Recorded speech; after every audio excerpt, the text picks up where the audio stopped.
Les certitudes rendent les hommes aveugles et fous. Accordons-nous sur un désaccord. Connaissez qu'il se passe parfois des choses bien étranges. Je suis homme de science, monsieur. Suspendons notre crédulité. Moi non plus, les sources partiales ne À Marc de la Quel dommage de vivre en ces temps de scepticisme. Si vous matérialisez sous nos yeux, êtes-vous une force Les gens meurent, venue les abuser des mensonges. humains? Non, mais je pense. Putain, j'en ai marre d'avoir toujours raison. Cinétique, le podcast cinéma, scepticisme et esprit critique. Bonjour à tous et toutes et bienvenue dans Cinétique, le podcast du 7e art qui décrypte le cinéma avec des yeux sceptiques. Toute l'équipe est heureuse de vous accueillir dans cette 5e émission de la saison 5. Nous discuterons aujourd'hui avec Loïc, Proutz et Jérôme. Bonjour à tous les trois. Salut tout le monde.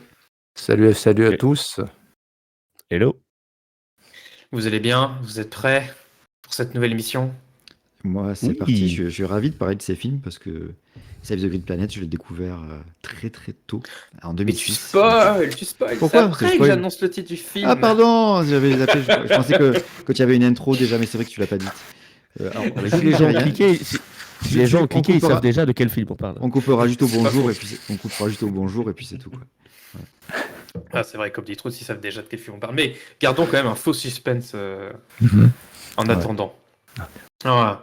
Donc, je ne réexplique pas le principe de l'émission. Je rappelle juste que nous aborderons dans un premier temps une partie sans spoil avant de passer à une deuxième partie où nous discuterons des films que nous aborderons aujourd'hui dans leur totalité. Bien évidemment, les œuvres abordées ne pourront jamais l'être dans leur totalité et nous vous encourageons à continuer la discussion sur notre Discord ou sur nos différents réseaux sociaux. Nous sommes surtout présents sur Instagram.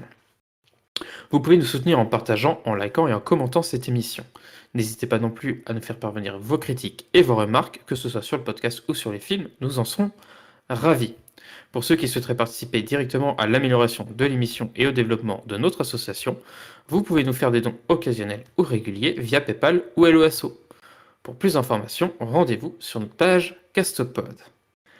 Mais passons maintenant au film du jour, Save the Green Planet. Voilà, c'est lui. Il n'y a plus que moi qui puisse sauver la planète. C'est pas plutôt d'Andromède que vous venez? Pardon. Et je mets la crème n'importe où. Les yeux, les pieds. Tu penses que moi, j'en ai enlevé trop?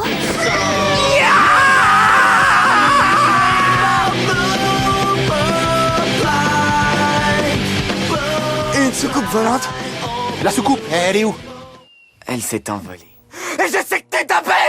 Car vous, carton! Et Bugonia. Tout commence par quelque chose de magnifique. Une fleur, puis une abeille. Les ouvrières récoltent le pollen pour la reine, Bonjour Corinne. Bonjour Michel. mais les abeilles se meurent. Et c'est ça leur plan. Faire de nous des abeilles. On la refait. Mais ça n'est plus aux commandes. C'est nous. Je vous salue. Bienvenue au quartier général de la résistance humaine. Où sont mes cheveux? Vos cheveux ont été détruits. Pour que votre vaisseau ne vous contacte pas. Mon vaisseau, pardon. Votre vaisseau mère. D'accord.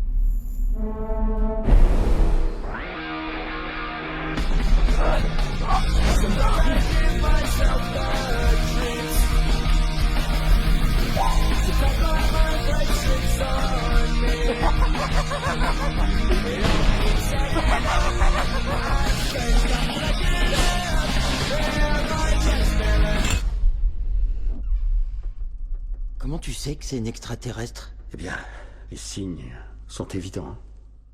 Alors oui, aujourd'hui, émission un poil spéciale, parce qu'effectivement, nous allons aborder deux films en même temps, puisque Bugonia est le remake de Save the Green Planet. Il est sorti il y a quelques mois maintenant, ce qui nous a donné envie, en fait, d'en parler. Et on s'était dit qu'on n'allait pas en parler sans aborder au moins un petit peu l'original. Donc Save the Green Planet, qui est un film coréen de, attention à mon accent magnifique, Jang Jun-wan, j'imagine que ça se dit comme ça, sorti en 2003, donc il y a un peu plus de 12 ans maintenant, environ 13 ans. Un film qui va obtenir une pluie de récompenses à une époque où le complotisme n'est pas perçu de la même manière qu'aujourd'hui, ou en tout cas n'est pas perçu comme un énorme problème, contrairement à peut-être aujourd'hui, notamment ce qui a changé avec le Covid. Et le synopsis est assez simple, hein. Un jeune homme nommé Lee Byung-gu croit que les extraterrestres d'Andromède sont sur le point d'attaquer la Terre, et donc avec sa petite amie, il kidnappe un puissant dirigeant pharmaceutique qu'il croit justement être un Andromédien. Et de là va s'en suivre quelques situations plus ou moins voilà, hein, savoureuses. Et pour présenter un petit peu aussi Bugonia, qui est un film américain du réalisateur grec Yorgos Lanthimos. Alors, il faut savoir qu'à la base, ce film devait être réalisé par Jang Jung-wan, donc toujours avec mon super accent, donc le réalisateur du premier film, sauf que il n'a pas pu le réaliser lui-même, et cela est arrivé donc dans les mains du réalisateur grec, et le film va sortir donc il y a quelques mois de cela, donc en 2025. Alors Yorgos Lanthimos, il est connu pour quelques films, on lui doit notamment le film Canine, The Lobster et Pauvre créature. Moi personnellement, j'en ai vu aucun autre de lui, donc c'est pas moi qui vais trop vous éclairer sur sa filmographie ce soir. Bugonia réunit Emma Stone et Jesse Plemons, et il est produit notamment par Ari Aster, qu'on connaît pour ses films notamment Hérédité, Midsommar et Eddington. Donc le film suit à peu près la même trame, hein, que je répète pas, mais globalement c'est la même chose. C'est donc Teddy donc, et son cousin, enfin surtout Teddy, est persuadé que des extraterrestres d'Andromède sont sur Terre, et il va capturer une grande patronne d'entreprise parce qu'il croit justement qu'elle est andromédienne, et de là va se dérouler aussi tout plein de choses. Et à ce jour, donc, Bugonia a actuellement donc 3 nominations pour les Golden Globes et 4 nominations pour les Oscars. Et donc, au moment où l'épisode sortira, on aura sans doute les résultats, mais au moment où on enregistre, pour l'instant, on ne sait pas encore si le film a gagné quelque chose. Et donc, je laisse la parole à mes chers chroniqueurs, peut-être sur Save the Green Planet ou sur les deux en même temps, comme vous voulez. Peut-être commençons par Save the Green Planet rapidement. Qu'est-ce que vous en avez pensé? Je commence du coup. J'ai découvert Save the Green Planet, je crois en 2006 ou peut-être en 2005 même. En tout cas, quand il était sorti en DVD. Parce que je l'ai pris à la bibliothèque en fait, où je bossais. Et ça a été une claque immédiate. J'ai adoré ce film de suite. Je l'ai montré à mon frère. Mon frère, il a montré à ses amis. Enfin, voilà, ça fait le tour de nos amis, quoi. Et je bouffais pas mal de cinéma asiatique à ce moment-là, et c'est vrai que le cinéma coréen était en train d'émerger au début des années 2000. Et donc c'était vraiment, ça restait nouveau un petit peu, ce style de cinéma qui mélangeait le style asiatique et en même temps le style américain. Et j'avais adoré ce film, et qui parlait déjà de thématiques qui m'intéressent aujourd'hui, mais pourtant à l'époque elles ne m'intéressaient pas spécialement. Même si j'aimais bien les films qui tournaient un peu autour on va dire des délires en général. Donc ça en faisait partie, quoi. Mais c'était pas le complotisme en particulier qui m'attirait à l'époque. Voilà. Et qu'est-ce que j'en ai pensé? Donc j'ai adoré. Très bien. Et toi, Trouts, pour le coup, est-ce que tu l'as vu au moment de sa sortie en DVD ou bien plus tard? Non, j'ai regardé les deux films ici pour l'émission. Mais j'ai commencé par Bugonia, donc Save the Green Planet m'a moins étonné. Puisque c'est quand même à peu près le même film, quoi, le même scénario en tout cas. Mais par contre, je l'ai trouvé très divertissant, un côté, comme voilà, cinéma asiatique, un peu loufoque, un peu qui part dans tous les sens comme ça, plein d'énergie, mais voilà, très très sympa, très très sympa. D'accord. Moi, je suis un peu comme toi, Trouts, c'est-à-dire, c'est pareil, j'ai vu Bugonia avant de découvrir Save the Green Planet. Et pareil, la surprise était un petit peu moins là. J'ai peut-être pas forcément vu non plus dans les meilleures conditions. J'étais un peu fatigué, etc. Donc c'est pas forcément un film qui m'a beaucoup marqué. Malheureusement, j'ai été beaucoup plus marqué par Bugonia dans le style. J'ai trouvé que que Save the Green Planet, alors ouais, il était très délirant dans son style, et puis il a au moins, il a vraiment le mérite d'avoir mis en place cette histoire qui va être repris quasiment telle quelle dans le remake américain. Mais enfin voilà, je vais pas plus en parler que ça.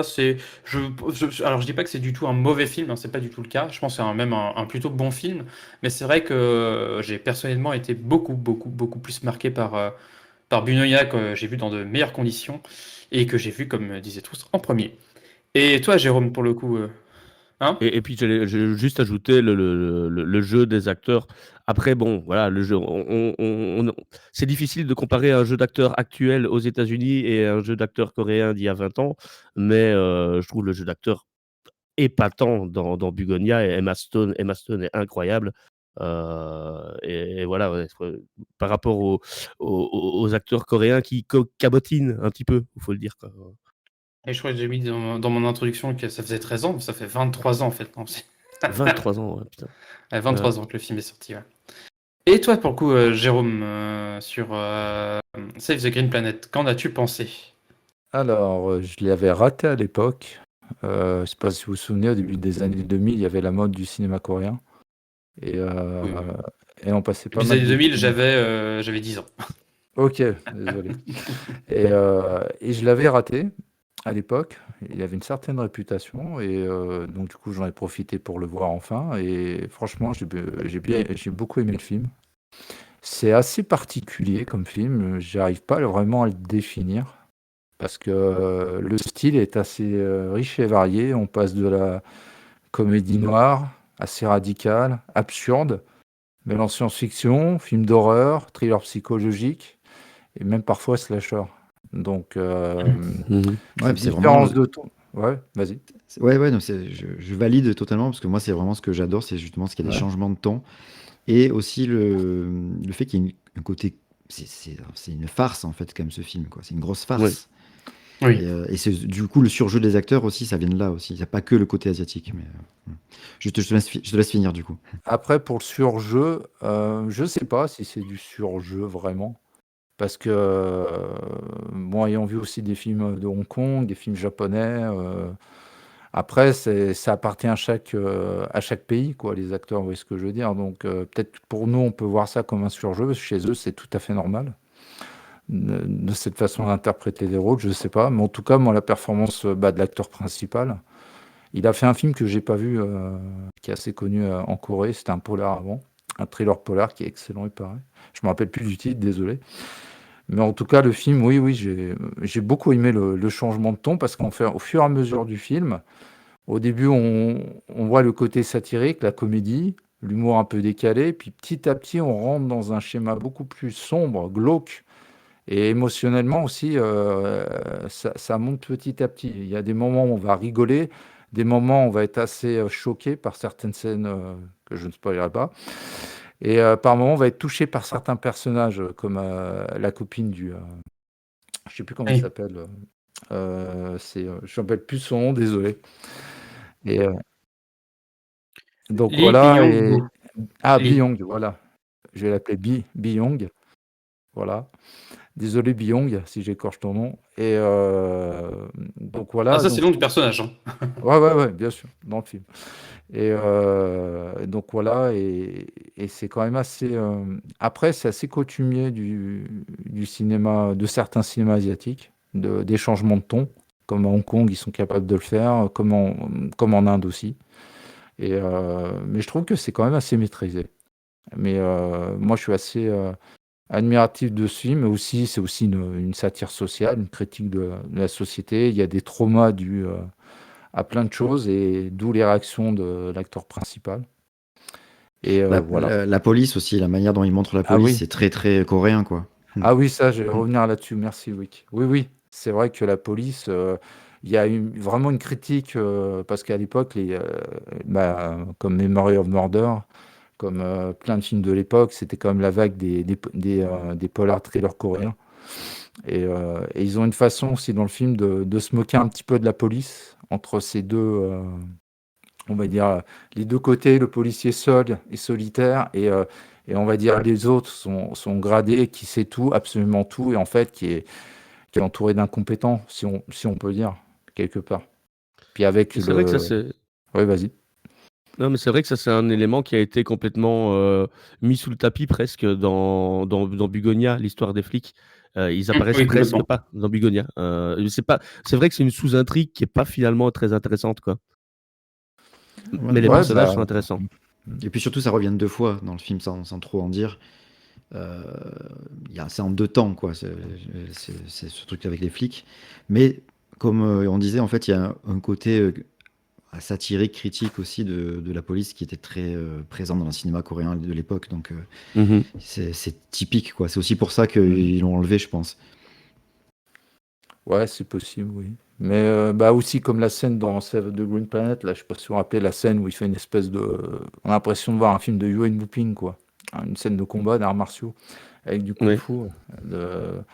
C'est... Bon, moi, ça m'a pas... Au contraire, ça m'a pas forcément sorti du film. Je trouve ça même plutôt très drôle par rapport à ce que vivait le personnage, en fait. Quelque part, on rentre un petit peu dans sa tête. Et après, c'est le point de vue du personnage, hein, dans Save the Green Planet, hein. On est vraiment dans le regard du ravisseur.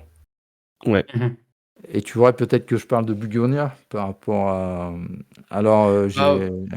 Bah vas-y, écoute, t'as qu'à enchaîner sur Bugonia, ce que t'as Ah, pensé ok. sur Bugonia, puis on fera notre tour ensuite.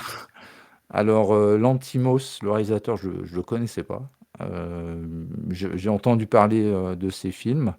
Donc, c'était mon premier film de ce réalisateur. Bah, du coup, j'ai plutôt bien aimé le film. Mais j'ai quand même une préférence pour le film coréen. Parce que je le trouve beaucoup plus fou, plus drôle, plus fun, malgré certaines choses assez dures dans le film. Mais le film Bugonia, on va dire, c'est une remise à jour actuelle aussi, parce que c'est un Oui. remake. Et par contre, le ton est beaucoup plus austère. Et même le grain, comment ça a été filmé, je pense. La caméra, je crois qu'ils ont utilisé du 35 mm. Et ça rend une atmosphère assez particulière par rapport Ils ont... aux 2 personnages aussi, Il a puis utilisé du l'environnement. VistaVision, je crois. Ah, d'accord. Alors je sais plus si c'est de la péloche ou pas. Oh, peut-être. Mais le film, si, j'ai bien aimé aussi. J'avoue que j'ai beaucoup moins rigolé parce que le rire était moins, c'est pas que c'était moins spontané, mais c'était pas, c'est peut-être le ton du film coréen qui te permet aussi de rire peut-être plus aux éclats, on va dire, parce que on est complètement dans l'absurde. Que là, dans le film, on sent qu'il y a quand même un ton sérieux à travers l'histoire. Et peut-être aussi les thématiques sont plus actuelles, c'est possible. Pareil, moi je trouve que les acteurs, ils jouent... c'est un des points forts des 2 films. Moi je trouve quand même que l'interprétation des acteurs, c'est très important dans ce genre de film. Emma Stone, moi j'ai toujours aimé cette actrice, elle joue toujours très très bien. Jesse Simons, que j'avais découvert dans la série Breaking Bad. Plus je le vois au cinéma, plus il m'épate. C'est un très très bon acteur. Non, j'ai bien aimé. Je veux pas trop spoiler le film parce que c'est pas le but. Il y a des thématiques qu'on retrouve certaines dans le film original. Après, il y a des choses, je pense qu'ils ont, comme tu l'as dit tout à l'heure, Vivien, ou comme tu l'as dit, Loïc, pour l'histoire des policiers, là. Ouais, on sent dans le film, c'est pas du tout abordé dans le remake. Bon, après, voilà. C'est abordé, mais pas de la même manière du tout. Ouais, c'est une façon totalement différente, ouais. Bah, moi, je vais reprendre sur Bugonia à la limite. Bon, moi, donc, comme je disais, j'ai vu Bugonia avant parce que c'est grâce à Bugonia, pour le coup, j'ai découvert Save the Green Planet. Et moi, j'ai un coup de cœur vraiment pour Bugonia au moment où je l'ai vu. Moi, j'avoue que j'ai quand même beaucoup rigolé aussi devant Bugonia. C'est pas exactement le même humour, on est d'accord. Et je suis d'accord avec toi, Jérôme, le film est beaucoup plus sérieux que Save the Green Planet. Et moi, ce que j'aime, c'est ça aussi que j'aime dans Bugonia, c'est-à-dire c'est que j'ai l'impression que c'est un film qui parle vraiment d'aujourd'hui. Et je pense que c'est ça aussi qui m'a beaucoup touché, alors que peut-être que j'ai découvert trop tard Save the Green Planet. Et donc Bugonia résonne beaucoup en moi, surtout aujourd'hui, avec, je pense qu'on peut pas parler de Bugonia sans parler de la situation politique, notamment aux États-Unis, des mouvements MAGA, etc. je pense que le film dit vraiment beaucoup de quelque chose de la société. Et ce que je trouve intéressant, notamment dans la comparaison entre les deux films, c'est de voir aussi peut-être l'évolution de la représentation des personnages complotistes et de ce qu'ils incarnent. Enfin voilà, je trouve il y a des choses vraiment intéressantes sur cette petite série finalement de deux films vraiment à analyser. Et ouais, voilà. Et l'humour de Bigonia, finalement, moi, me convient même plus que l'humour un peu fou de Save the Green Planet, parce que je vois moins le côté dérangeant de l'humour de Save the Green Planet, alors que je vois beaucoup plus l'aspect un peu subversif vraiment de l'humour de Bugonia. Donc voilà un peu moi mon avis. Bah tiens Loïc, vas-y, tu as l'air de vouloir reprendre un peu la main. Bah, c'est parce que je comprends en fait ce que tu veux dire par le côté plus subversif de l'humour de Bugonia. Je comprends subversif au sens politique. Voilà. Mais en fait, enfin, si tu prends Save the Green Planet à l'époque où il a été fait, c'était fait quand même sacrément subversif aussi, quoi. Oui. Non mais oui, le degré de torture en fait qu'il peut y avoir dans le film, alors que c'est un film enfin, quand même qui est très satirique, très humoristique par ailleurs. C'est assez dérangeant, quoi. C'est assez dérangeant. Même si les films coréens étaient quand même assez violents à l'époque, il y en avait pas mal de violents, hein, mais... Je suis en train de me demander juste, on n'est pas dans la période aussi où ça sort, dans la période des tortures porn aussi, donc de Saw, Hostel, etc. C'est début des années 2000 aussi, je crois bien. Enfin, il est un peu. Alors, c'est pas un torture porn, clairement, Save the Green Planet, mais il y a un petit côté comme ça quand même dans le film. Ouais, peut-être. Après, j'ai pas vu Saw, je peux pas te dire. Saw sorti, je regarde là, en 2004-2005. Ouais, voilà. Saw 2, 2005. Quelques années après, quoi. Ouais, t'as pas tort, oui. Après, il est peut-être intéressant de faire un micro-pitch du film pour que les gens qui n'ont pas vu le film sachent quand même un petit peu de quoi on parle. Je l'ai fait au début, le micro-pitch. Ouais. Oui, je l'ai fait au début, mais si tu peux le refaire si tu veux. Bah ouais, non, si tu dis que tu l'as fait, c'est juste que j'ai peut-être décroché à ce moment-là, mais ouais, donc en gros, c'est... Oui, c'est vrai, tu l'as fait, en fait, effectivement, qui kidnappe un PDG, etc. Ouais, non, d'accord, ok. C'est moi. Donc, du coup, moi, mon avis sur Bugonia. Allez, vas-y. Voilà, moi, j'ai été pris dans le film qui est assez bien réalisé, qui est bien joué et tout. Et j'avoue que j'ai cru que j'allais un peu m'ennuyer. Je me suis dit, c'est convenu. C'est du déjà vu, c'est du déjà fait. Ça va être sympa, mais sans plus. Et en réalité, on se marre bien et on est surpris et c'est très cool. Voilà. Sans en dire plus. Et effectivement, j'ai rien à rajouter sur tout ce que vous avez dit. Vous avez tout dit quasi sur les films.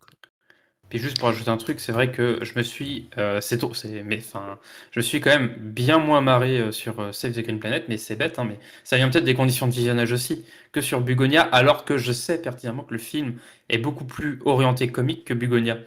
Et peut-être parce que le film, alors moi j'aime bien aussi l'humour ultra assez trash et enfin bon là c'est trash aussi, mais l'humour ultra politique et ultra je sais pas comment on pourrait dire ça, mais qui dissonne vraiment avec l'atmosphère du film.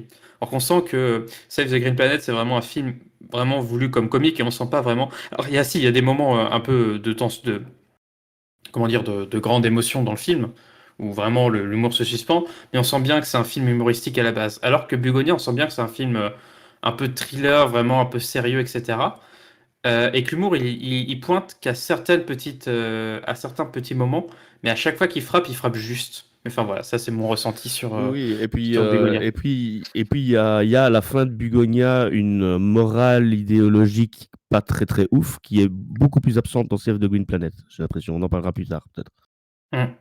Ouais, tout à fait. Alors du coup, moi, mon avis, parce que j'ai pas donné du coup mon avis sur Bugonia. Ah bah oui, vas-y. Alors, quand j'étais content en le regardant, parce que je trouvais que c'était un bon film, bien réalisé, bien filmé. Après, j'avais déjà vu des films de Lanthimos, j'ai vu Canine, j'ai vu The Lobster, et en fait, depuis, j'avais pas vu d'autres films de lui. Mais j'ai retrouvé, voilà, justement, ce côté très sérieux, avec beaucoup de plans hyper bien cadrés, très posé, parce qu'il y a très peu de mouvements de caméra dans son cinéma. Et, mais il y a toujours des très beaux cadres, et en même temps, quelque chose d'assez presque clinique et analytique, quoi, tu vois, qui te laisse le temps d'analyser vraiment les choses, etc. Et en même temps aussi cet humour qui vient me pointer de temps en temps, ça y est, depuis Canine, en fait, ça. Alors, je ne sais pas s'il a fait tous ses films, mais en tout cas, dans The Lobster, dans Canine, il y a des petites pointes comme ça de temps en temps. Et, et malgré le fait que ce soit des films dérangeants, malgré tout, quoi. Donc, c'est ça qui est assez fort aussi, c'est d'arriver à faire sourire, voire à faire rire, au milieu d'un ensemble qui est globalement assez dérangeant. Et il y a un peu ça aussi dans Bugonia, hein, finalement, même si c'est un peu moins marqué, je trouve, que dans Canine, qui est très très très dérangeant, Canine. Et, mais malgré tout, on retrouve quand même cet aspect-là. J'ai beaucoup aimé le travail sur les couleurs, sur la photographie. Et voilà. Et après, globalement, quand j'en suis ressorti, j'étais un peu embêté parce que je savais pas quoi en penser. Dans le sens où, étant donné que j'avais déjà vu le film originel et que j'avais adoré ce film, j'étais un peu déstabilisé en fait par pas mal de choses en fait. Autant j'aime beaucoup quand il y a des changements, quand on s'est réapproprie une adaptation, et je trouve que ça a été fait, mais j'arrivais pas à me positionner en me disant est-ce que c'est mieux ou moins bien. Voilà. Ah ouais. Oui. C'est différent. C'est différent. Ouais, c'est ça. Tout en étant très similaire, c'est ça qui est drôle quand même. Mais c'est Ouais, ça, mais qui du coup- est marrant, ouais, parce que c'est le même film, c'est le même scénario, mais c'est deux films très différents. C'est très bizarre, mais Je trouve quand même il y a pas mal de différences, quoi. dans le scénario, Mais quand tu regardes dans le détail. Mais par contre, quand Oui. tu regardes dans l'ensemble, effectivement, c'est la même chose. Ouais. ça raconte la même histoire, quoi. Ouais, c'est ça. Mm. Après, c'est pas enfin, ça raconte la même histoire sans raconter la même histoire. C'est-à-dire que c'est pas les mêmes thématiques qui sont les thématiques principales dans les deux, je trouve. Ouais. Mais c'est ça. Mis à part le complotisme, évidemment, voilà. Mais on peut pas trop en dire là plus. Mais en tout cas, il y a certaines choses qui sont mises en avant dans l'un, qui sont moins mises en avant dans l'autre. Bah, c'est ça qui est intéressant avec la question des remakes, c'est toujours de voir un petit peu les différences qu'il peut y avoir entre les versions qu'on aime ou qu'on n'aime pas. Et c'était un petit peu ce qu'on avait déjà fait, même si on ne l'avait pas annoncé comme ça, sur l'épisode sur mince, aidez-moi, sur le film français qui a été adapté aux États-Unis. Ah oui, Martin Guerre, autour de Martin Guerre. Voilà, le retour de Martin Guerre, qui Avec avait le- été adapté. Je me rappelle plus du titre. C'était le film avec Richard Gere, je crois, et Jodie Foster. Oui, le c'est ça. Je me rappelle plus du titre, par contre. Et on avait, c'est vrai qu'on avait prévu surtout de parler du retour de Martin Guerre, et on n'avait pas pu s'empêcher quand même si c'était pas prévu, de parler un petit peu de son remake, américain, qui s'appelle Summer's By, exactement. Voilà. D'accord. Qui téléporte la même histoire, mais dans les États-Unis juste après la guerre de sécession. Et de voir un petit peu les différences qu'il pouvait y avoir dans le traitement de ces histoires-là. Je crois que tu voulais rajouter quelque chose, Jérôme, avant qu'on passe en... Ouais, je veux dire quand même que Bugonia, malgré qu'il y a des différences déjà que c'est comme vous l'avez dit, c'est pas facile de faire un remake et c'est pas facile de le réussir, et aussi d'apporter sur les mêmes thématiques, aller sur d'autres pistes qu'on s'attend pas, et je trouve que Bugonia l'a réussi. C'est pas tout le monde qui arrive. Et si vous aimez aussi un peu des films un peu barrés comme ça, comme Save the Green Planet, moi je vous recommande un réalisateur japonais qui s'appelle Takeshi Miike. Je sais pas si vous connaissez. Et, Ouais. qui a fait des films assez riches et variés. Il a une filmographie de fou, mais il a des films un peu de ce genre-là, et même beaucoup plus radical. Donc voilà, juste ce que je voulais rajouter. Après, il faudrait que tu Super. cites des titres, parce qu'en fait, il en a fait tellement que. Ouais, alors, et tellement de différents. Alors, Ouais. Ishi's the Killer, je Ishi's the dirais. Il y Killer. a, comment il s'appelle Il y a Audition qui est connu, mais. Audition, oui. Après, je peux vous parler de la trilogie Dead or Alive. J'adore. Ouais, moi aussi. Et il y a le film là récemment, c'est Immortel, je sais plus quoi, c'est avec un samouraï qui ressuscite après chaque mort. Je sais plus le titre. Donc, mais il a une filmographie assez dense, donc, et j'ai pas vu tous ses films, donc, et je crois pas que j'aurai le temps de tous les voir. Il en a fait tellement. Quasi 3 à 4 films par an, quoi. Ouais, c'est ça à peu près. C'est à peu près ça son rythme. En 99, il en a fait 7. 7 films en 99. Non mais attends, mais c'est pas possible. Après, lui, il fait vraiment de tout, Mickey. C'est-à-dire qu'il peut te faire il avait fait le remake de Harakiri de Kobayashi, des films plutôt classiques, très réputés, et puis il peut te faire des petits films à petit budget, tu vois. Et- C'est un peu Ah, il a ça. fait. Ah, Il c'est a lui qui a fait l'adaptation de Ace Attorney au cinéma, quoi. Ouais, ça m'étonne Ouais, pas. parce que Je connais finalement, tu vois. le jeu. Mais en fait, Ouais. il sait C'est tout pas faire, incroyable. entre guillemets, mais après, non, mais en fait, il a fait plein de trucs qui sont pas incroyables parce qu'il en fait trop. Ouais, En c'est ça. fait, il a aussi beaucoup travaillé le cinéma d'improvisation, donc il improvise Énormément. beaucoup sur le tournage, au dernier moment. Voilà, c'est ce qui Ouais. fait gagner du temps, quoi. Exactement. D'accord. Bon, je pense qu'on est tous d'accord pour dire que globalement, on recommande les deux films, même si on n'est pas forcément tous d'accord sur lesquels qu'on met en premier dans nos préférences. Mais enfin voilà, chers auditeurs et auditrices, n'hésitez pas à aller jeter un coup d'œil sur les deux films. Commencez finalement par celui que vous voulez, dans l'ordre que vous voulez, ça changera Ah, je suis pas pas grand-chose. d'accord. Ah, Bah, puisque vous moi je me commencerai par Bugonia, mais j'ai l'impression que vous direz l'inverse. Mais Eh oui, moi je dirais l'inverse parce que c'est dans l'ordre dans lequel ça a été pensé. C'est-à-dire que Bugonia est aussi une réaction par rapport à ce film-là. Donc ça et me toi, paraît t'es du genre logique. de commencer Star Wars à l'épisode 4, toi. Je te le sens bien. Ah ben oui. C'est complètement débile de faire l'inverse, je suis désolé. Ah bah voilà, ah bah merci le jugement, quoi. Non, mais ce que je veux dire, c'est que les choses, ça me paraît plus logique de les regarder dans l'ordre dans lequel elles ont été pensées, quoi. Ouais. Moi, j'ai commencé par après, Save. vous me donnez l'impression aussi quand on voit Bugonia en premier, on préfère Bugonia, alors j'ai envie de donner une chance à Save the Green Planet aussi. Je sais pas. Moi, c'est pour en ça. premier, j'ai vu le film coréen. Je suis parti parlant de création. Et j'ai l'impression que c'est en fait le film qu'on a vu en premier qui nous a le plus marqué en fait finalement, et le Ah, mais deuxième j'ai- nous a un peu laissé. Ah non, mais j'ai aimé les deux, hein. C'est pas le problème, hein. Moi, j'ai aimé les deux, hein. Mais j'ai une légère préférence pour le dernier. Pour le premier, pardon. Je veux dire que c'est un peu normal vu la nature du film qu'on préfère celui qu'on a vu en premier en fait. Hein. Alors, qu'est-ce que tu veux dire par la nature du film? C'est qu'est-ce qui te... Non, il n'y a pas de nature du film. Il n'y a pas de c'est un nature film- du film. Mais c'est pardon. Mais non, mais voilà. Mais je voulais pas le dire, hein, mais je voulais dire la nature du film. Mais...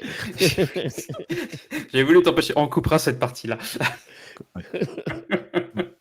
Moi, je Rien suis que le fait de dire ça, film, c'est déjà du spoil. Bah oui, c'est pour ça que je voulais m'en tenir à la nature du film et je voulais pas dire plus. Oui, mais j'avais pas compris du tout que tu voulais parler de ça, ouais. Ok. Bah, Ah moi, je suis pas d'accord dans le sens que j'ai déjà vu des remakes et j'avais vu l'original avant et des fois j'ai préféré le remake que l'original. Ah ouais. Ah oui, non, mais je pense que ça va avec ce que disait Troutz pour le coup, mais qu'on peut partir. Ouais, non, je comprends bien. C'est comme il y a un truc dans la musique, je sais plus comment ça s'appelle, c'est que on va toujours préférer la première version d'une musique qu'on a écoutée parce qu'on a un rythme qui s'est installé dans l'oreille, si tu veux, ou une certaine sonorité qui s'est installée dans l'oreille, et on va très souvent préférer la première version de ce qu'on a entendu ou vu. C'est pareil pour les VF, par exemple. Parfois, on a deux VF différentes de deux films, et parfois l'autre sera objectivement meilleur, avec des meilleurs voice actors, etc. Mais on va souvent préférer celle qu'on a entendue en premier quand on était enfant, etc. Ouais, il y a un côté émotionnel aussi, je pense. Oui, aussi. Ouais. Oui, puis là, il y a un côté nostalgique aussi sur les VF. Bien nostalgique. Nostalgique, c'est émotionnel. Ouais. Bon, allez, je vous propose qu'on passe maintenant en partie spoil.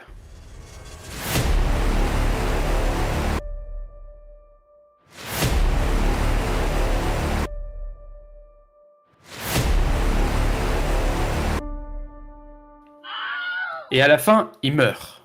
Et donc c'est voilà, maintenant vous le savez, vous êtes en partie spoil, et donc ça va spoiler sévère. Et donc là, maintenant, on peut dire tout ce que ce sont des films à twist, effectivement. Oui.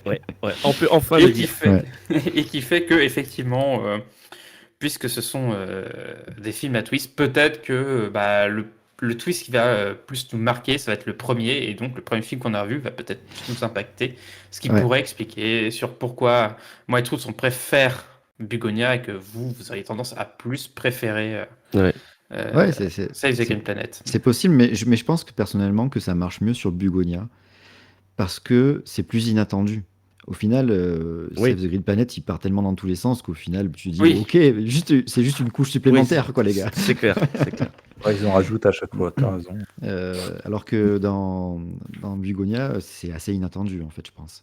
Bon, moi, je m'y attendais, forcément, du coup, mais Moi justement, pas. je me disais, mais comment est-ce qu'ils vont faire ça, quoi? Comment est-ce qu'ils vont traiter ce truc-là? J'étais tellement surpris au moment, mais c'est même pas au moment où il rentre dans le placard que j'ai compris, c'est après quand elle revient, quoi. C'est vraiment. Oui. Au moment où il rentre dans le placard, j'ai même pas encore compris à ce moment-là, quoi. C'est quand elle revient après, quoi. Ouais, ça m'étonne pas.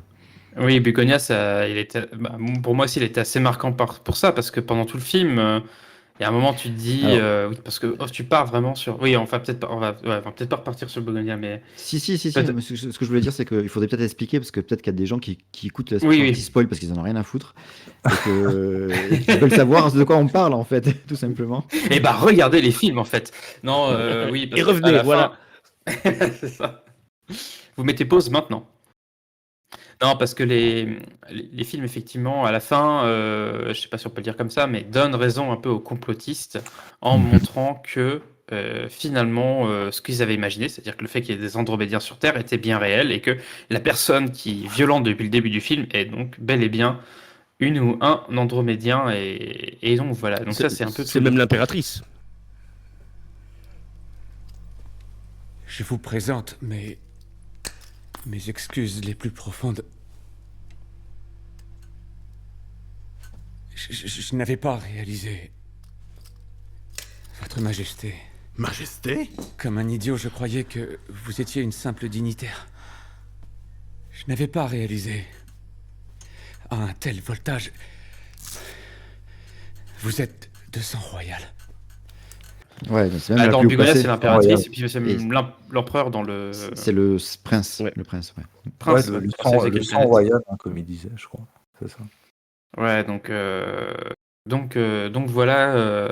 voilà ce qui est un peu déstabilisant, notamment à la fin d'un Bugonia où vraiment le film a peut-être, comme vous le disiez, une patte un peu plus froide, un peu plus sérieuse, un peu plus politique aussi. Où on a l'impression que le film, comme tu le disais, Trouts, va rester un petit peu sur des rails et en fait finalement nous dire c'est deux complotistes voilà, qui sont complètement azimutés, qui sont en train de torturer. Et qui torture une pauvre femme, ouais, voilà. Alors, bon, je sais pas si on peut dire une pauvre. Une pauvre femme, Parce non. que vraiment, Ouais, elle est pas. Enfin, c'est une. Elle est un peu odieuse. Ouais, voilà, c'est toute la représentation aussi du capitalisme. Oui, clairement. Enfin, voilà, donc. Et à la fin, on leur donne raison. Enfin, on leur donne raison. Ça, je pense qu'on pourra y reparler plus précisément. Alors qu'effectivement, dans Save the Green Planet. Le film étant un peu plus fou dans ses thèmes, dans sa réalisation, dans son changement de ton, etc. C'est peut-être moins inattendu. Alors, est-ce qu'on vient Après, il y a peut-être des indices. Oui, il y a oui, des indices bah, qui sont disséminés dans le film. Quoi. Quel être humain résisterait à 400 volts dans le corps pendant 10 minutes, quoi. c'est pas 10 minutes, c'est quelques secondes, mais oui. Non, c'est plus longtemps. C'est plus longtemps. Ah, c'est pas 10 minutes, hein, c'est quelques Non, secondes. c'est pas 10 minutes, mais ça, oui. Mais bon, Peut-être voilà, 30 secondes, ouais. il y a des petits indices comme ça qui sont disséminés dans le film pour dire que effectivement c'est bien, c'est pas un humain, quoi. Alors, est-ce qu'avant de parler de Bugonia, on parle de Save the Green Planet?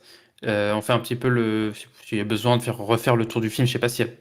Moi, j'ai pas beaucoup de choses en plus en fait à dire personnellement sur Save the Green Planet, mais peut-être que Jérôme et Loïc, vous avez peut-être des choses vous à rajouter, peut-être sur le sens global de ce film. Vous avez parlé de notamment toi, Jérôme, tu as dit que c'était une satire un peu sociale. Je crois que c'est ça que tu as dit.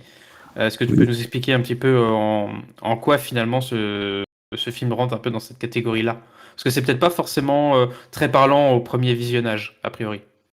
Bah, par rapport au début du film, c'est vrai que, en fait, on t'amène petit à petit les raisons, les motivations du personnage principal.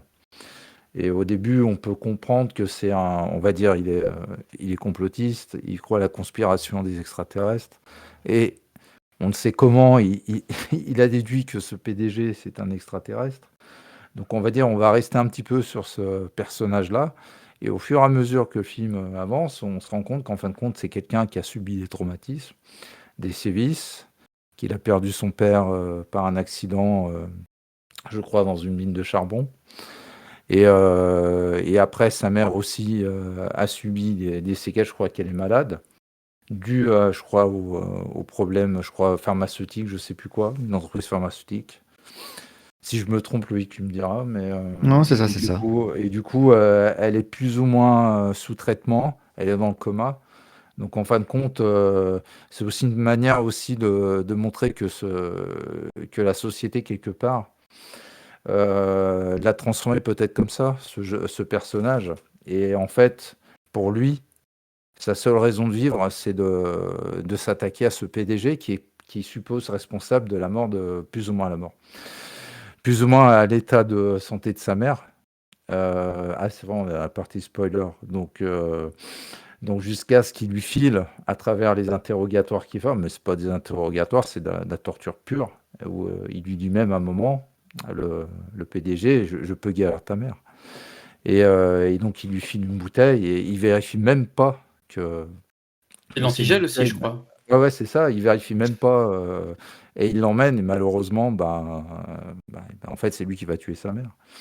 Donc moi, je pense que c'est aussi une façon de montrer comment peut-être la société à l'époque, bien sûr dans le contexte de l'époque, pourrait aussi, par les médias aussi, parce que je ne sais pas si vous vous souvenez, le générique de Save the Great Planet, au tout début, la scène d'entrée, on l'entend parler avec sa copine, et on a les images aussi par rapport à tout ce qu'il pense par rapport à ce complot des extraterrestres, c'est les Andromèdes, hein, c'est ça. On a aussi des images, je crois, je ne sais pas si vous vous souvenez, là, c'était des images très connues à l'époque, je me rappelle, ils y passaient souvent à la télé, l'autopsie de Roswell. Il y avait, ils la mettent en image de fond à un moment, au début du film. Donc je pense que c'est qu'il est très très imbriqué par rapport à ça, il est vraiment totalement habité par ça.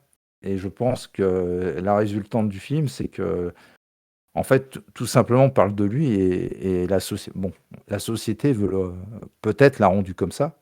C'est peut-être le point de vue du réalisateur qui a voulu essayer de montrer comment ce jeune homme s'est transformé de cette façon pour en arriver à devenir complètement fou et habité.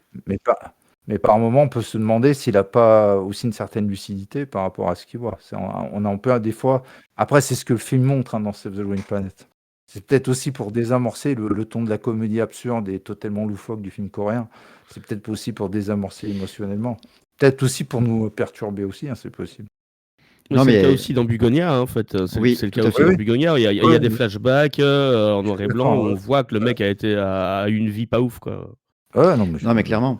Et en fait, ce qu'il faut bien voir, c'est qu'à l'époque de Save the Green Planet, quand même, les complotistes, c'était pas un phénomène très connu. On s'en moquait encore plus qu'aujourd'hui. Oui, c'est ça. Et que le fait d'avoir ce regard justement social sur cette question-là, c'était quelque chose de rare en fait dans la société. Et du coup, il commence avec ce ton où on se moque un peu de lui en se disant mais il est taré ce gars-là, il fait n'importe quoi, il est complètement con et tout machin. Et en fait, il y a leur costume aussi qui joue. Oui, il y a leur costume qui joue, qui est loufoque avec le casque qui bouge et ça. Oui. Puis, attends, j'irai même plus loin, Loïc, sur la différence entre les complotistes. C'est-à-dire qu'à cette époque-là, on se moquait d'eux, on les voyait comme des gens effectivement reclus, qui étaient vraiment à part dans la société, comme des personnes complètement isolées, quoi. Sauf qu'en 2025, quand sort Bugonia, pour le coup, ils sont au pouvoir. Là, il y a une énorme différence, quoi. Oui. Mais c'est pour ça que je parlais là de Save the Green Planet, du fait qu'il y a 20 ans, le fait de commencer en fait le film sur ce ton-là, en les montrant de cette manière-là complètement décalée, loufoque, et on s'en moque. Et du coup, on est dans le ton habituel de l'époque, en fait, de la perception qu'on avait de l'époque. Et petit à petit, en fait, il déconstruit ça en nous montrant finalement pourquoi, pour quelles raisons, en fait, il est comme ça. Il y a des raisons derrière. Et aussi, au final, le cynisme total, c'est de dire, en fait, les gars, il avait raison. Parce qu'en fait, tout le long, vous êtes moqué de lui, vous n'avez même pas posé la question. Vous n'avez même pas posé les bonnes questions, en fait. Et c'était ce cynisme-là, je pense, juste à l'époque. Alors que, justement, dans Bugonia, c'est un discours un peu différent, comme tu disais. Complètement, Et il y a un autre truc qui m'intéresse aussi d'un point de vue du complotisme. Là, c'est dans les deux films. C'est la question du passage à l'acte. C'est-à-dire qu'il y a une question en fait qui revient souvent, qui est revenue régulièrement en tout cas chez les chercheurs qui s'intéressent au complotisme, c'est pourquoi, malgré le fait qu'il y ait des idées aussi loufoques et parfois qui impliquent des personnalités ou des groupuscules ou des lieux, des choses comme ça, très précises, comment ça se fait en fait qu'il y ait si peu de gens, parmi l'ensemble des complotistes qui sont quand même très nombreux, qui passent à l'acte. C'est-à-dire qu'ils vont essayer de délivrer les enfants emprisonnés par les satanistes qui les violent, etc. Par exemple, le Pizzagate, voilà, pourquoi il y a un seul mec qui est allé, pourquoi c'est pas arrivé avant, pourquoi ça arrive pas plus souvent, en fait, ce genre de truc. Et donc, il y a des questions comme ça qui reviennent dans la littérature et qui sont soulevées par divers auteurs. Et Moi, c'est j'ai une une question. hypothèse, mais Ouais, non, mais il y a plein de raisons, je pense, moi, derrière. l'hypothèse que j'aurais, c'est qu'ils auraient peur de remettre, peut-être inconsciemment de se heurter à la réalité, je sais pas. Mais ça, c'est mon hypothèse. Je sais pas si c'en est une question. Ah, je pense que même plus pragmatique que ça, en fait, c'est se mettre en danger, tout simplement, Oui, que bah d'aller oui. les aider, quoi. Donc, c'est facile de parler derrière un clavier, en fait, mais dès qu'il faut passer à l'acte, tu te mets en danger.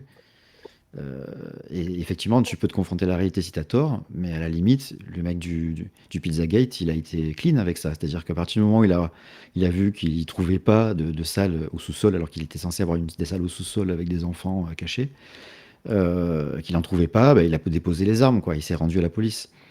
Donc, le fait d'être confronté à la réalité, ça l'a pas tant déstabilisé que ça, je pense. C'est plus la prise de risque qu'il a fait. C'est pas tout le monde qui l'aurait fait, en fait.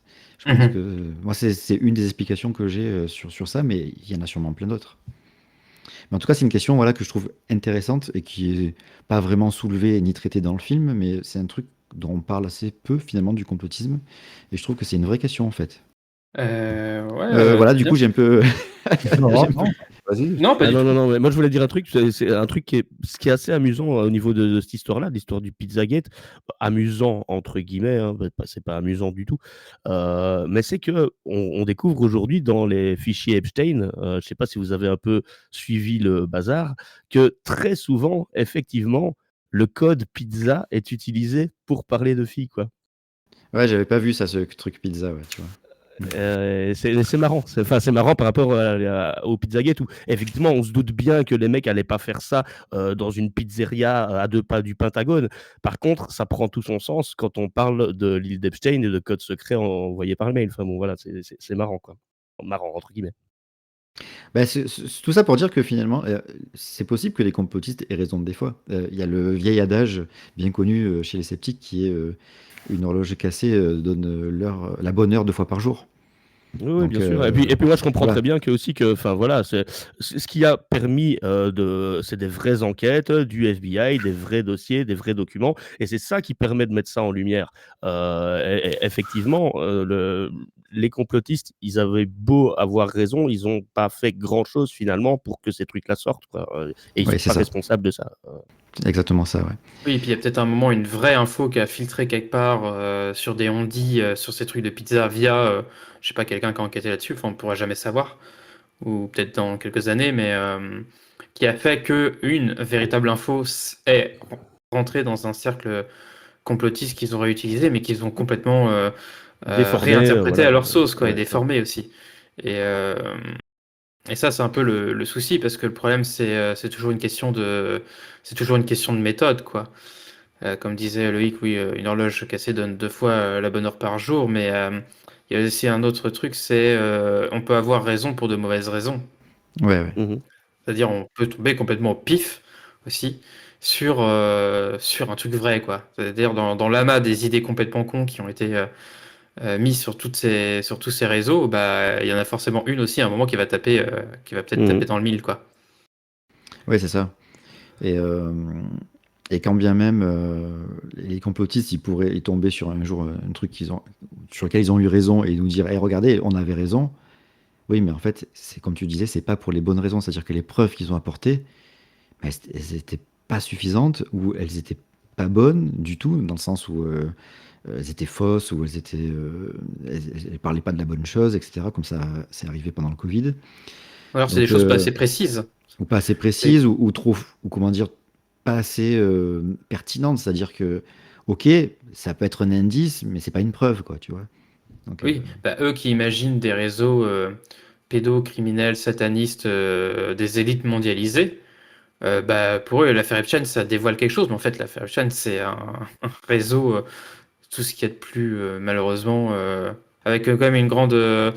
Enfin, comment on pourrait dire ça, en fait, disons que sur leur idée à eux, ça tombe pas du tout sur tout ce qu'ils ont démontré, quoi. Et pour eux, même pour eux, pour la plupart des complotistes, c'est juste la partie immergée de l'iceberg. Parce que pour eux, ça va beaucoup plus loin. En fait, on va creuser, puis on va bien voir qu'il n'y a pas de choses.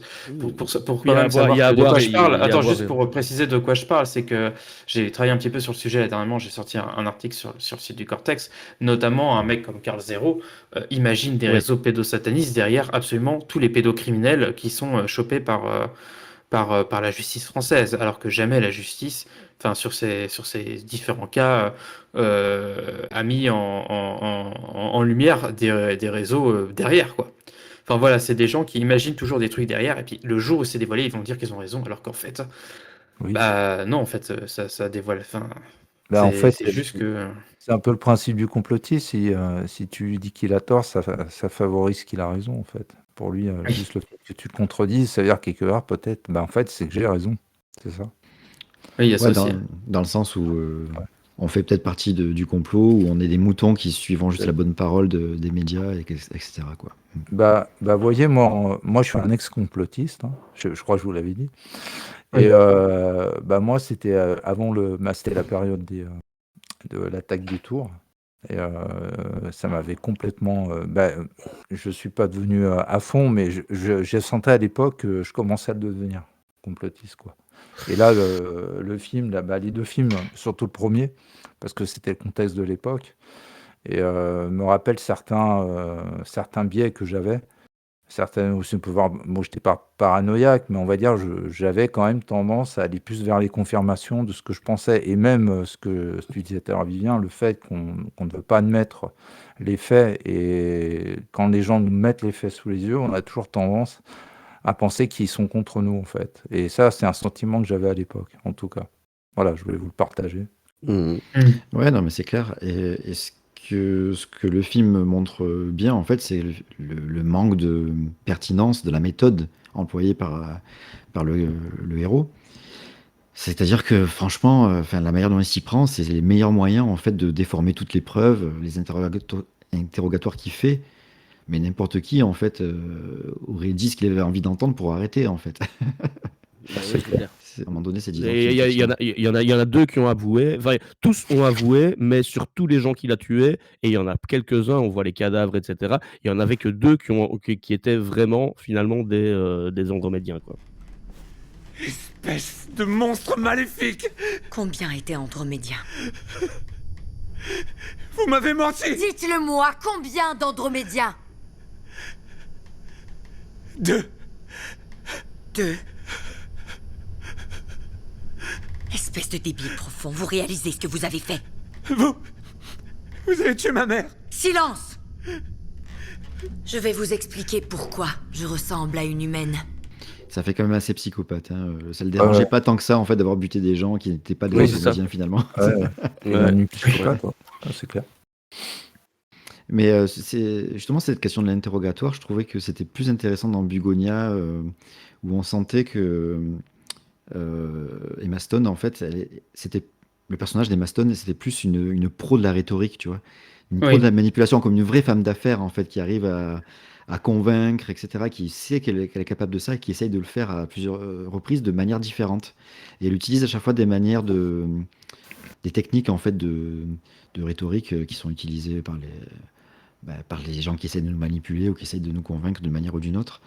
Et ça, c'était vachement intéressant parce que c'est pas vraiment le cas dans Save the Green Planet. Il n'y a pas vraiment ça dedans. Oui, puis elle a un énorme sang-froid et son personnage est beaucoup plus développé dans Bugonia que le personnage n'est développé dans Save the Green Planet, par exemple. Tout à fait. Dans Save the Green Planet, c'est un peu un patron, n'importe lequel, ça aurait pu être n'importe lequel, ça aurait pas changé grand-chose. Alors qu'elle a vraiment, son personnage a vraiment une vraie personnalité, quoi. Mais après, d'un point de vue Vraiment, symbolique... les échanges extrêmement intéressants entre les personnages, d'ailleurs. Moi, je trouve que ça, c'est plus réussi, mais après, d'un point de vue symbolique, on peut dire que le fait d'avoir fait un patron un peu plus lambda, ça représente tous les patrons, en fait, un peu. Mais bon, c'est un peu l'idée, quoi. Oui, c'est vrai. Puis il y a la question aussi d'avoir pris, pour le coup, une femme qui peut aussi se poser là sur pourquoi finalement. Ça, c'est en plus un choix d'Ari Aster pour le coup, qui avait voulu que ça se soit changé. Mais surtout, ça pose plein de questions sur aussi le changement de représentation que ça mène aussi. Aussi, ça dévoile un tout autre discours aussi, notamment. Alors, moi, en fait, sur Bugonia, j'ai vraiment du mal comment dire, à fixer, à stabiliser mon interprétation du film. Elle est constamment changeante et je suis absolument pas sûr de ce que je comprends du film en fait en vérité.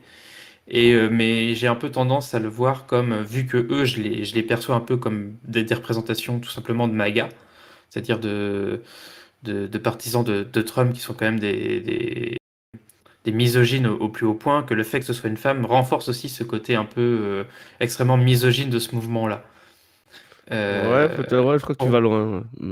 Bah, pour moi, vraiment, mon interprétation du film, c'est que ces personnes-là représentent l'électorat Trump, c'est-à-dire comme on dit souvent, des rednecks, des mecs un peu paumés en plein milieu de la campagne américaine, qui sont complètement isolés. Alors, enfin. Je suis pas vraiment d'accord, moi. Ouais. Ouais, non, c'est ça, il bosse, il est infirmier, et ça, non? Il est quoi? Il fait quoi dans la vie? Je sais plus. Dans Il est Bugonia, pas Alors, infirmier? ma représentation du film, c'est que, en fait, déjà, au tout début du film, on peut le dire, au tout début de Bugonia, il y a un montage alterné qui montre bien la différence des deux milieux. C'est-à-dire Ouais, que elle, c'est une patronne, c'est une femme plutôt urbaine et qui va elle-même se qualifier de winneuse quoi, dans le film. En face, on a été dit qu'il est un ouvrier, homme, plutôt rural, et qui lui va être qualifié de loser. En fait, il y a tout qui sépare ces deux personnages. Là-dessus, pour moi, le complotiste, aujourd'hui aux États-Unis, je pense, mais ça c'est peut-être mon point de vue, ne peut pas être séparé de la figure du MAGA qui a pris enfin, et des réseaux, comment ils les appelaient déjà, MAGA, mais il y avait un autre nom aussi à un moment pour les qualifier, notamment QAnon. les complotistes. Les QAnon, ouais, exactement, c'était ça. Par contre, je pense que un des discours du film, selon moi, mais peut-être que c'est mon interprétation, et encore une fois, j'attire l'attention des auditeurs et auditrices là-dessus, c'est que ce n'est que mon interprétation. Pour moi, un des messages que nous fait passer Lantimos, c'est que ces personnages n'ont pas tort de se rebeller, n'ont pas tort d'avoir de la haine, n'ont pas tort en fait de vouloir se rebeller. Cependant, ils se trompent de combat. Et en fait, moi, l'image que j'en ai, c'est un peu des gens en fait qui sont des Don Quichotte. Mais c'est toujours l'image que moi j'ai des complotistes, c'est-à-dire des gens qui veulent lutter, mais qui luttent contre des moulins à vent au lieu de lutter contre les vraies menaces. Et ce qui est drôle dans le film, c'est justement lui, c'est un ouvrier, il a conscience aussi comment dire, des pouvoirs des enjeux de classe, hein. Des enjeux de classe et des enjeux de pouvoir en fait qui peut exister et de domination, notamment, c'était ça que je voulais dire. Ouais. Et lui, il est d'ailleurs dans l'entreprise, dans son entreprise à elle. Donc il aurait très bien pu la séquestrer aussi pour plus de droits, par exemple, pour être mieux respecté dans son travail, notamment parce qu'il y a une de ses collègues à un moment qui se plaint du fait qu'elle a mal, mais qu'il faut qu'elle bosse. En plus, il bosse dans une entreprise à la Amazon. Je pense que ça veut tout dire. Ouais, c'est ça. Enfin, Amazon, c'est Jeff Bezos, c'est le déni des droits, c'est le déni des droits des travailleurs, etc.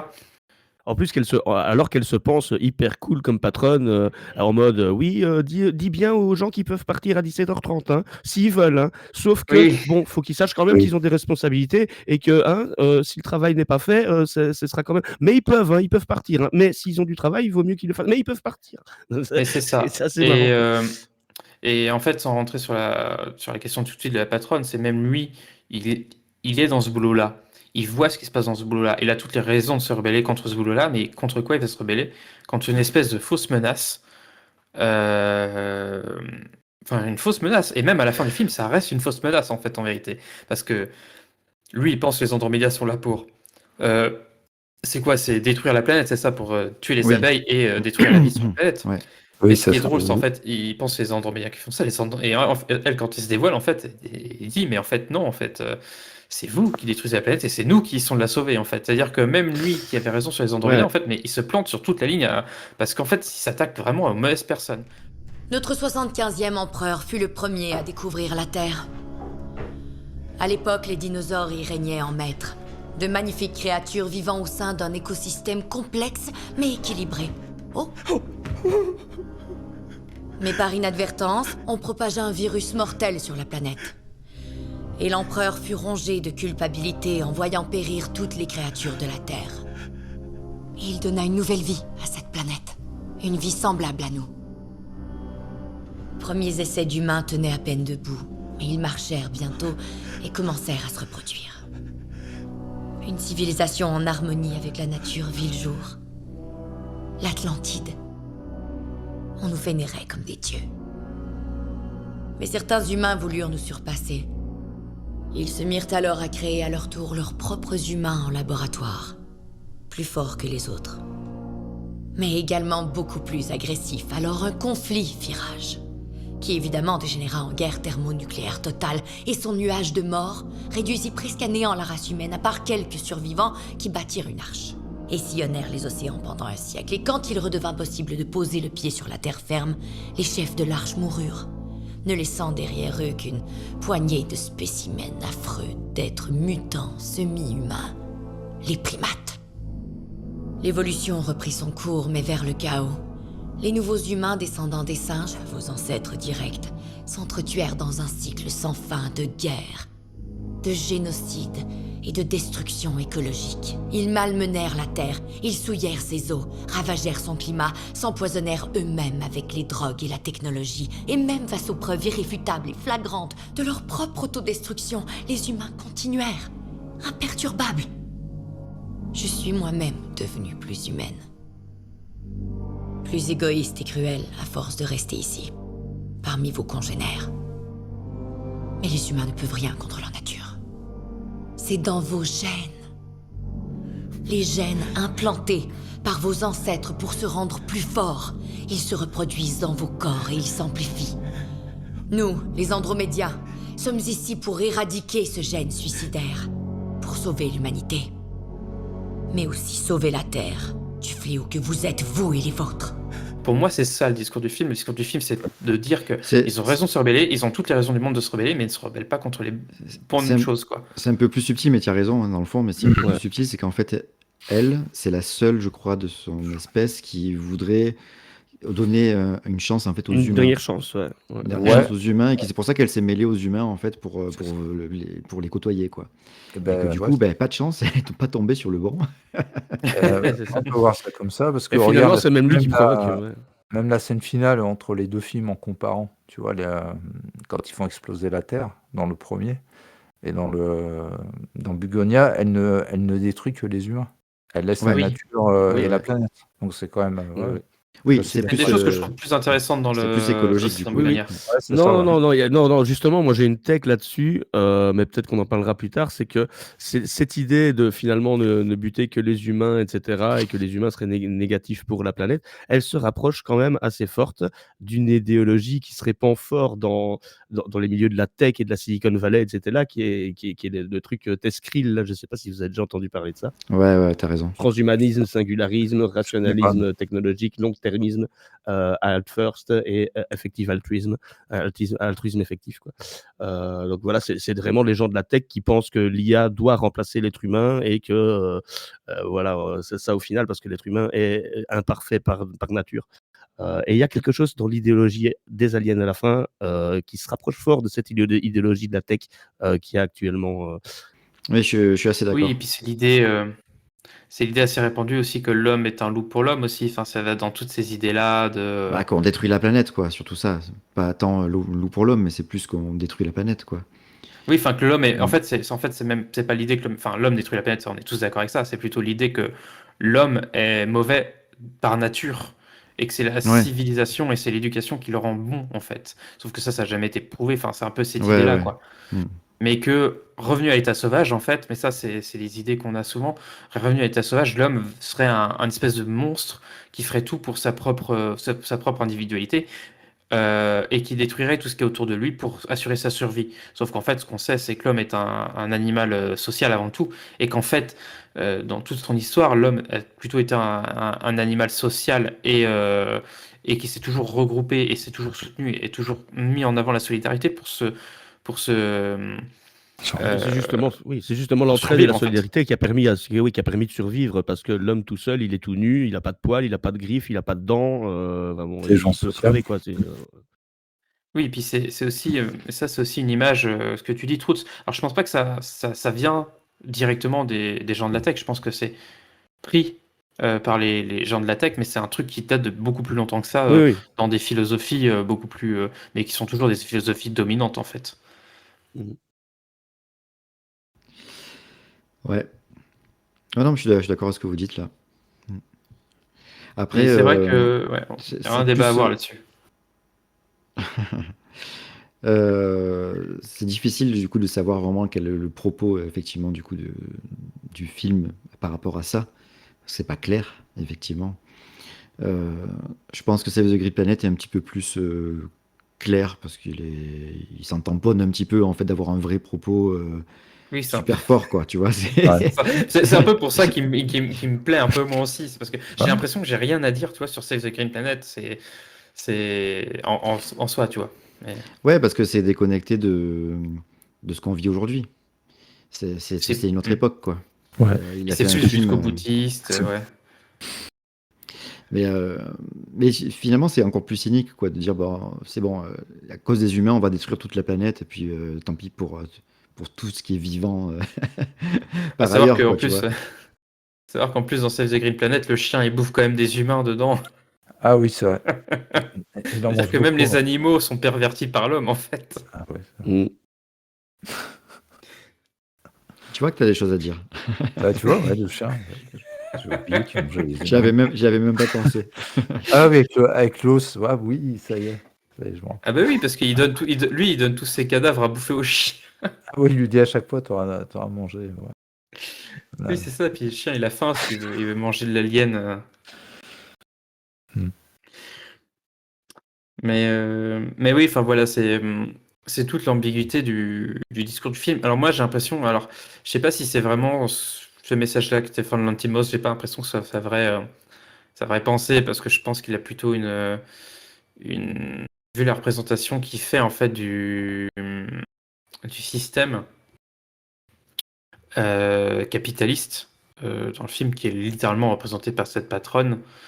Je pense pas que soit il le représente sous sa forme à elle, mais je pense pas que c'est ce que lui il pense réellement, ce truc-là, tu vois. Ou alors s'il le pense, c'est dans une philosophie beaucoup plus nihiliste en fait, qui est beaucoup plus classique qu'un truc vraiment extrême droite. Mais bon, là j'aurais, enfin, ou très entrepreneur de la tech en tout cas. Moi, ce qui me dérange un petit peu, à vrai dire, en fait, dans la vision du film, là, de Bugonia, je parle surtout, c'est que, du coup, cette meuf, elle était censée être là pour se mêler aux humains et voir si elle pouvait leur donner une deuxième chance. Sinon, il les détruisait. Et en fait, la meuf, au pouvoir, elle fait la même chose que les humains. C'est-à-dire elle fait peut-être même pire, parce qu'elle est inhumaine, en fait. Ouais. Donc, ok, c'est la représentation de ces grands patrons qui ont des comportements inhumains et des points de vue inhumains. Ça, on est d'accord.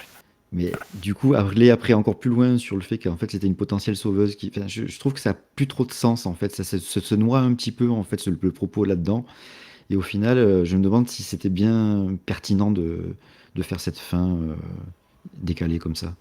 Alors, il y a plusieurs choses là-dessus. C'est qu'elle-même, le son le dit dans le film, qu'elle s'est fait pervertir par le système, par les humains eux-mêmes, qu'elle a adopté leur code de violence et qu'elle s'en rend compte au moment Oui, où c'est vrai. justement Je lui me rappelle l'a. plus, ouais. D'accord. Donc elle le dit clairement. Je sais plus ce qu'elle dit. Est-ce que je l'avais marqué exactement ce qu'elle dit? Voilà, c'est ça. Je suis devenue une femme que je m'étais juré de ne jamais devenir. C'est ça qu'elle dit à un moment. Et elle explique bien un petit peu plus tard sur qu'elle est complètement rentrée dans ce truc-là. Et je pense aussi c'est un moyen de dire que le problème, c'est pas les gens en eux-mêmes. C'est-à-dire que tu peux faire rentrer les gens avec le meilleur envie du monde dans ce système-là, et bah, ils ne pourront rien faire de toute façon que subir le système, quoi. C'est-à-dire, c'est ça son truc, et c'est ça aussi ce que disait Truss tout à l'heure sur cette espèce d'ambiguïté de cette femme à dire non, mais vous pouvez partir à 17h30, ça m'embête pas, mais par contre, il faut avoir fini de travailler, quoi. Cette espèce d'ambiguïté totale entre les nécessités du système pour qu'il continue à fonctionner et nos envies en tant que humaniste, on va dire Individu. ça comme ça. Individu. Et je pense que ça peut être aussi un des discours du film, c'est de dire que c'est le système en fait qui broie les gens et en fait c'est c'est aux gens de s'adapter au système et non pas l'inverse. Oui, c'est un petit peu aussi l'idée des vendeurs Amazon pour le coup dans le film, c'est-à-dire c'est eux qui s'adaptent à la machine et non pas l'inverse, quoi. Et c'est en fait quelque part en fait finalement c'est peut-être un peu la ressemblance en fait entre lui et elle, c'est-à-dire qu'ils subissent complètement le système l'un et l'autre. Un système qu'ils ne peuvent pas changer. C'est des putains de films de gauchias, quoi. Moi, c'est comme ça que j'interprète. Après, je sais non, pas. Mais tu as raison, parce que de toute façon, on le disait tout à l'heure aussi, par rapport aux deux complotistes, il y a aussi cette dimension du fait, ils le sont, mais pas pour rien. C'est la société, c'est le système qui les a transformés comme ça. C'est leur vécu, quoi. Donc oui, je pense que ça fait partie des propos du film, effectivement, tu as raison.